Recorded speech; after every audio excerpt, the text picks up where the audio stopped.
Bro, what the actual fuck? Bro. What did we just watch? What's up, guys? Welcome back to my channel. And also, don't mind my voice because I'm sick as fuck right now. And me, after all the yelling after this whole card, that obviously isn't helping. But you know what? No intro. Let's just get into this. Holy shit. Justin Gaethje just beat Ilia Topuria. Once again, my main event picks are cursed. How did I actually get it wrong again? It's time to bet the house on McGregor. You know what?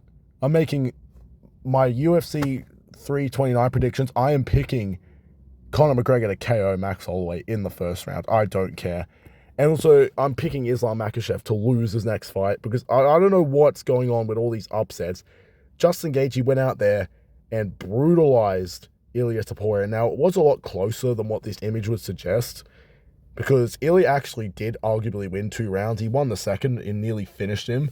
And honestly, even when he was hurt, his grappling still looked pretty good. Like, he still took down Justin Gaethje, even when he was hurt and rocked and couldn't see. Honestly, I think Gaethje should have just grappled. I think Ilia should have just grappled Gaethje from the beginning. He nearly submitted him with an armbar and with a triangle and then had his back. So honestly, I think if he just grappled from the beginning, he might have submitted Justin. He waited way too long until...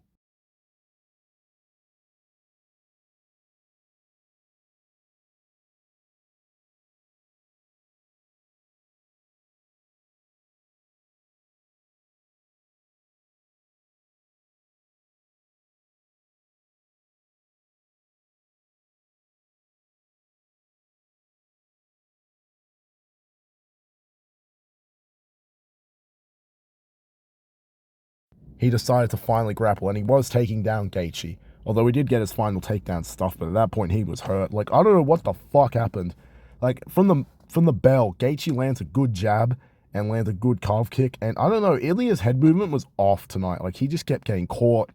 He just kept moving backwards in a straight line. Like, I always thought Ilia's defense was kind of iffy, because as great as a boxer as he is, he does get hit a lot. I think maybe this might have been the issue of Ilia. He always has had kind of iffy defense, especially with jabs. Like, Holloway was landing the jab on him. Volk was landing the jab on him. Even Bryce Mitchell was tagging him. The problem is he never really fought anyone with the power of Justin Gaethje. And the only person he did was, like, Charles Oliveira. And Oliveira probably doesn't have the boxing of Gaethje. And also ran right into Ilia, and Ilia was able to KO him. I also think the inactivity as well played a factor. Like, Ilia has been out for over a year, whereas Gaethje has just beat Paddy, so he's coming off some more momentum. And before then, he beat Fiziev short, like a couple months before Ilia's last fight. So he has been a little bit more active, so there is that. But, man, Gaethje also sold out to Israel, so maybe there's a chance this fight was rigged. I'm not trying to start any conspiracy theories, but I mean, I don't know, it's a little bit sus. It's on the White House lawn. Gaethje starts selling out to Israel and Trump, and now all of a sudden he beats the pound-for-pound #1. So, yeah, I guess we're never going to see Ilia versus Islam. I fucking knew it. I just thought it would never get made. I never thought it would be because of this, but yeah. Gaethje went out there and hurt Ilia Topuria multiple times in the first and in the third. Even in the fourth, even though Ilia started to rally in that round, Gaethje was just able to tough it out and just keep putting a beating on Topuria and just keep making that cut worse. Ilia's a dog, I'm not going to lie. Like, this fight was a fucking war, and Ilia just kept coming. Even when they tried to call it off, and honestly, they probably should have called it off after the third because that cut was bad. Ilia fought desperately to not let them call it off until the end of the fourth, where his corner realized they had no choice, and it's probably better they did it that way because Ilia probably would have gotten KO'd and would have taken more damage. I don't even know what's next. If Gaethje doesn't retire and keeps fighting, I guess you do him versus Arman next. And for Ilia, maybe if Paddy beats BSD, that'd be a good bounce-back fight for him. Maybe it's like a pay-per-view co-main event. If not, maybe a Holloway rematch wouldn't be a bad idea, depending on how his fight would... Maybe McGregor... Nah, probably not. Yeah, I don't know what you do with Ilia. You could honestly give him the rematch, because even though he had no title defenses at lightweight, he is undefeated, and he was a double champion. And I think with the right adjustments, he could possibly beat Gaethje in a rematch, especially if he grapples more, because he was having success with the grappling, but I don't know what you do with Ilia, man. It's tough. Like, he's going to have to take a while off because he took a beating. Like, we might not see him till for the rest of the year because that was rough. And he's going to lose a lot of aura and confidence from this. I think they could give him the rematch or, like, give him an immediate title shot, maybe. But, man, I don't know. I think it would be a hard sell. He might have to get a win in the meantime. But if they do run the rematch, Ilia could win, honestly, if he just mixes in the grappling more. Like, if I'm Ilia and I get a Gaethje rematch, like, I'm shooting right away and trying to go for a submission because he nearly subbed Gaethje even after being rocked and hurt and was still taking him down. So I honestly think he should have just pushed the grappling more instead of just being so one-dimensional. Like, I feel like that's maybe what's cost Ilia. He's just become so boxing-oriented. He's kind of neglected the other aspects of his game, which are actually really good. Also, like I said, Gaethje sold out to Israel, so maybe the FBI should investigate this fight. But, of course, they won't because we all know who owns the FBI. Just saying. Anyway. Man, this was a rough co-main and main event. Once again, another prediction wrong by me. Holy shit. I don't think I predicted a single title fight correct this year. Like, it's actually crazy. Something's going on. Like, all these upsets keep happening. Like, something's up. I'm telling you. But, yeah, Ciryl Gane goes out there and kind of destroyed Alex Pereira. Pereira got off to a good start, landed some good kicks, was jabbing him in the body, and he looked good. But Gane started landing that jab, and once he started landing, Pereira kind of backed off. Like, you could tell there was definitely a difference in power. I guess heavyweight power really is different. I mean, to be fair, Pereira used to be a middleweight, and he moved all the way up to heavyweight. His arse looked fucking massive. Like, he had a bigger arse than Kim Kardashian.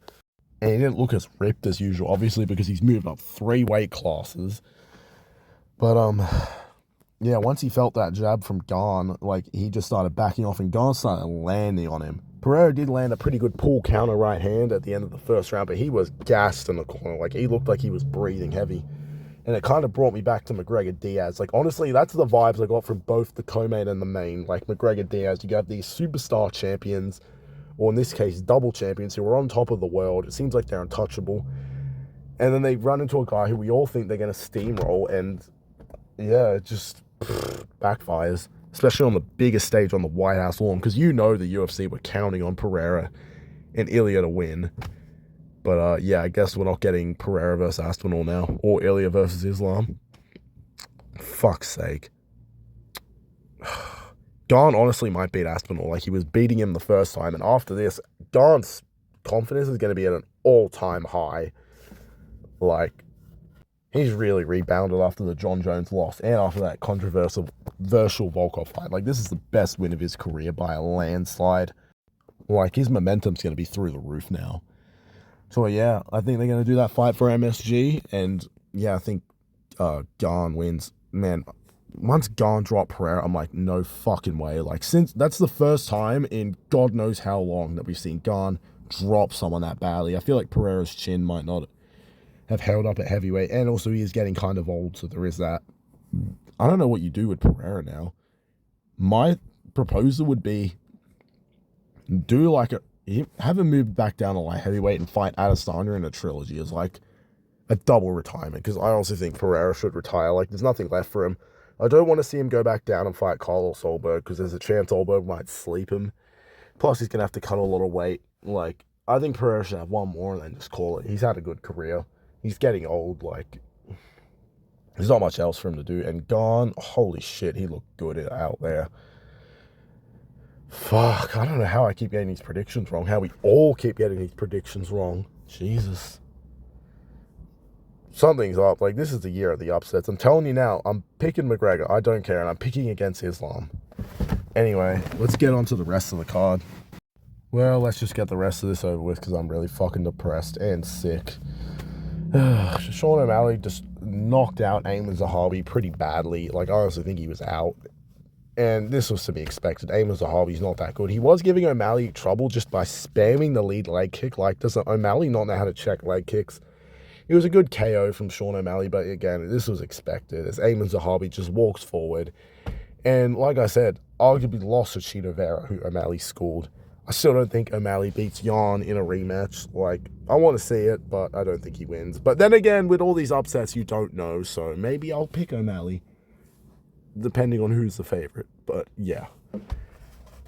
Do Sean O'Malley versus Petr Yan next, after he beats Merab. And then for Ayman Zahabi, yeah, I don't know. Who cares about Ayman Zahabi? Moving on. Next, Josh Hockett beat up Derek Lewis, and although he nearly did get caught a few times, I was a little worried for, like, this was an anxiety-inducing fight. But Josh Hockett went out there and kind of just speed-mogged Derek Lewis and threw him around, kind of just made him look like a fat bitch. A fat KFC-eating bitch. I probably shouldn't say that, because, you know. But, yeah, was anyone else expecting a different outcome? Unless Derek fluked an overhand, which, let's be real, unless you're a bottom-tier heavyweight, that's not really happening. And Hockett did prove he was top 5 by beating Curtis Blades. Yeah, I think you got to give him a title eliminator next. Maybe he can fight the winner of Garn Aspinall when that happens. But Hockett looked good tonight. He showed off some more aspects of his game, like some kicks. He showed off his wrestling more. He looked great. I look forward to seeing more of him. Now that Pereira lost and Pereira's no longer going to be in heavyweight, I guess we're counting on you, Hockett. Next, Mauricio Rufy beat the shit out of Michael Chandler. And here's what I don't get. Why is it that these upsets only happen in the title fights? Like, in all the undercard fights, they go exactly as expected, especially, like, on this card. But the title fights are where the upsets happen. Like, I don't know what the fuck's going on. But yeah, Rufy looked fucking great out there. Went out there and destroyed Michael Chandler in the first round, as I expected. He didn't put him out cold. Like, Chandler did kind of hold on, but Chandler looks shit out there, as per usual. Maybe they should have done McGregor-Chandler, because I still think McGregor can smoke Chandler. I know he's probably not as good as Rufy is right now, but come on. Chandler's tailor-made for Conor to beat, especially at this point in his career. But yeah, I look forward to seeing more of Rufy. I can't wait. I think, honestly, I was going to say give him Gaethje if he loses. I don't know. Honestly, I wouldn't mind seeing him fight Max. That would be a good fight. Or maybe even Paddy. Like, I honestly think he can beat Paddy. Honestly, him versus Ilia would be good. Like, if Ilia can't take him, like, if Ilia stands and trades with Rufy, I honestly could see Rufy beating him, especially after what we just saw tonight. So, I'm really looking forward to seeing more of Rufy. Like, he's the closest thing we have to a prime McGregor, and yeah, he just looked great tonight. He's low-key becoming one of my favorite fighters. So, yeah, I look forward to it. Hopefully we can see him fight again, maybe at MSG, maybe in Abu Dhabi, because he took no damage. But, yeah, great performance by Rufy, and I can't wait to see more of him. Chandler, you're not getting the Conor fight. Wrap it up, buddy. And then the rest of the card, Bo Nickel won. Who fucking cares? And, yeah, Diego Lopez went out there and flatlined Diego Garcia after a troubling first round. Garcia tagged him a bit early, and I was a bit worried. And I thought Garcia was going to win the decision. But eventually, Diego just bites down on the mouthpiece, starts swinging, and clips Steve Garcia and hurts him and puts him away. I don't know what you do with Diego now, because as long as Volk's around, he can't get another title shot. So I think you got to do him and Yair, and then Steve Garcia back to the Apex. But yeah, this was a legendary card. Despite the results, I was not too happy about. The fights were fucking entertaining. Like, every fight was a knockout. Like, holy shit. Only one fight went past the second round. That was the main event, which is probably a good thing, because the main event's what you're paying for. But yeah, this was just a legendary card. Like, despite the results and all the heartbreak in the co-main and main, this was just a fun card. It was totally worth blowing work off for as well. Even though I probably would have taken work off anyway, because I'm fucking sick. I don't know how bad my voice sounds over the audio, but right now I sound pretty fucking cooked. Like, my throat hurts talking. But the White House card was just a legendary card. Like, it was so worth the wait. I just wish the results could have gone differently, but after all the talk and speculation, and then the card getting announced and this, and then just the entire build-up, this was like the Avengers Infinity War or the Avengers Endgame of the UFC. Like, it was just worth the wait. Even though I think the White House is a demonic temple where poor kids have been raped and eaten and killed there, and I want to burn the building to the ground and kill everyone in it. Hats off to the UFC for putting on this show, man. The White House did look fucking cool in the background, despite my opinions on it. And it was just an amazing show, man. And I'm glad we didn't get too many ads in between the fights, but yeah. Let's wrap this video up now, guys.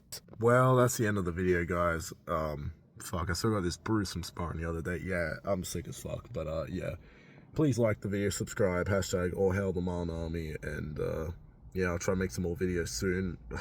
Can't fucking believe that Gaethje beat Topuria and Pereira lost back to back. Like, they became buddies and now they lose back to back. Like, we thought they were going to win, and I'm sure the UFC were banking on that, especially now that they're buddies. But yeah, I'm not trying to say the fight was rigged, but it did take place at the White House, and Gaethje did sell out to Israel and Trump, so I mean, But yeah, please like the video, subscribe, hashtag all hail the Marlin Army, all that bullshit, and I'll see you guys if I don't kill myself. Yeah, goodbye.